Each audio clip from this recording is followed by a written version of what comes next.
Supreme কোর্টের একজন senior আইনজীবী ফজলুর রহমান তিনি কিছু কমেন্ট করেছিলেন একটা টেলিভিশন টক শোতে মুক্তবাক নামক অনুষ্ঠানে, যেটার ব্যাপারে তিনি আদালত নিয়ে অনেকগুলো মন্তব্য করেছিলেন যেগুলোকে কন্টেম্পশাস মনে হয়েছিল, যে কারণে প্রসিকিউশনের পক্ষ থেকে একটা আদালত অবমাননার পিটিশন করা হয়েছিল, যার প্রেক্ষিতে একটা আদালত অবমাননার রুল জারি হয়েছিল তার উপরে। আজকে সশরীরে ওনাকে এই আদালতে হাজির হওয়ার জন্য নির্দেশ দেওয়া হয়েছিল এবং তিনি যেসব বক্তব্য রেখেছেন সেই ব্যাপারে ব্যাখ্যা তলব করা হয়েছিল। আদালতের নির্দেশ অনুযায়ী, ট্রাইব্যুনালের নির্দেশ অনুযায়ী জনাব ফজলুর রহমান তার আইনজীবী সহ আজকে ট্রাইব্যুনালে উপস্থিত হয়েছিলেন এবং এর আগেই তিনি যে কথাগুলো বলেছেন সেগুলো তিনি ভুল করে বলেছেন এই মর্মে স্টেটমেন্ট দিয়ে আদালতের ক্ষমা প্রার্থনা করে আগেই একটা আবেদনপত্র জমা দিয়েছিলেন। আজকে সেটি শুনানি হয়েছে। জনাব ফজলুর রহমান নিজে সশরীরে দাঁড়িয়ে আদালতের কাছে তার রিমোর্স জানিয়েছেন, তার অ্যাপোলজি চেয়েছেন, ক্ষমা প্রার্থনা করেছেন।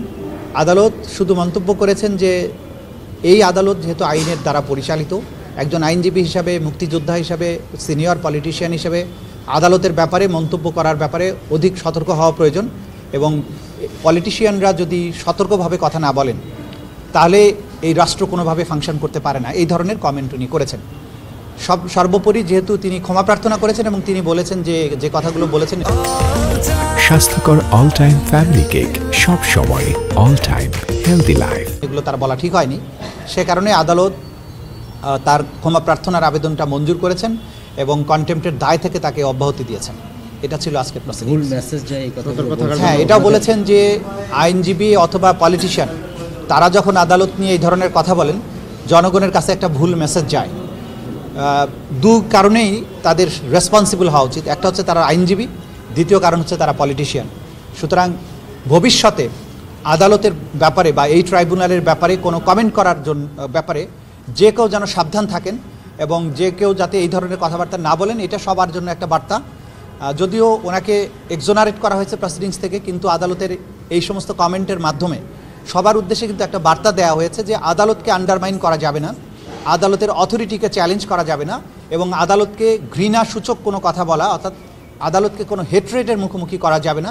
যেহেতু এটা আদালত, এটা আইনের মাধ্যমে পরিচালিত হয়, সেই কারণে সবাইকে এই ব্যাপারে সাবধান থাকতে হবে। এই মেসেজটা আদালত দিয়েছেন আজকে।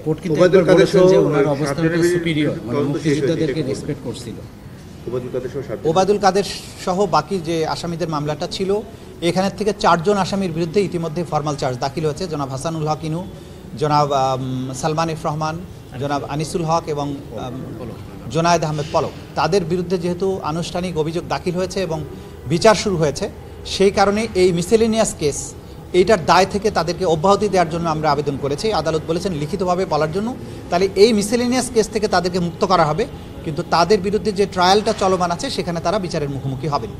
আর বাকি যে কয়েকজন বাকি থাকলেন এখানে, তাদের ব্যাপারে তদন্ত চলমান আছে। ওবায়দুল কাদের সহ বেশ কয়েকজনের বিরুদ্ধে খুব সহসাই তদন্ত রিপোর্ট আমাদের হাতে আসবে বলে আমরা আশা করছি। তদন্ত সংস্থা তেমনটি জানিয়েছেন আমাদেরকে। এভাবে ক্রমান্বয়ে বাকি সবার বিরুদ্ধেই তদন্ত রিপোর্ট এসে যাবে এবং আনুষ্ঠানিক বিচারের যাত্রাটা তাদের ব্যাপারেও চলতে থাকবে। জি, সে ট্রাইব্যুনাল 2-এ একজন সাক্ষীর ব্যাপারে ক্যামেরা ট্রায়াল হচ্ছে। কারণ হচ্ছে এই সাক্ষীকে নানানভাবে ভয়ভীতি দেখানো হয়েছে এবং সে কারণে তার নিরাপত্তার দিকটা বিবেচনা করে আমাদের আইনে যেহেতু বিধান আছে, সেই বিধান অনুসারে ক্যামেরা ট্রায়াল, অর্থাৎ এক্সক্লুসিভলি শুধুমাত্র আইনজীবী, আসামি এবং সাক্ষী ছাড়া অন্য কেউ এখানে থাকবেন না, সেভাবে এই সাক্ষ্য গ্রহণ চলছে। এটা হচ্ছে সাক্ষীদের প্রতি আইনের যে নিশ্চয়তা, যে যারা এই ট্রাইব্যুনালের সাক্ষী হবেন তাদের নিশ্চয়তা বিধান করার দায়িত্ব রাষ্ট্রের এবং আদালতের। সেই আঙ্গিকে কোনো সাক্ষীকে ভয়ভীতি যাতে না দেখানো যায়, তার পরিস্থিতি, আইডেন্টিটি যাতে সমাজের সবার সাথে উন্মুক্ত না হয়, ভবিষ্যতে অন্য কোনো সাক্ষীরা সাক্ষ্য দিতে যাতে কোনো থ্রেট ফিল না করেন, সেই ব্যবস্থার জন্যই উইটনেস প্রোটেকশনের আন্ডারে এই ধরনের প্রসিডিংসটা আজকে চলছে।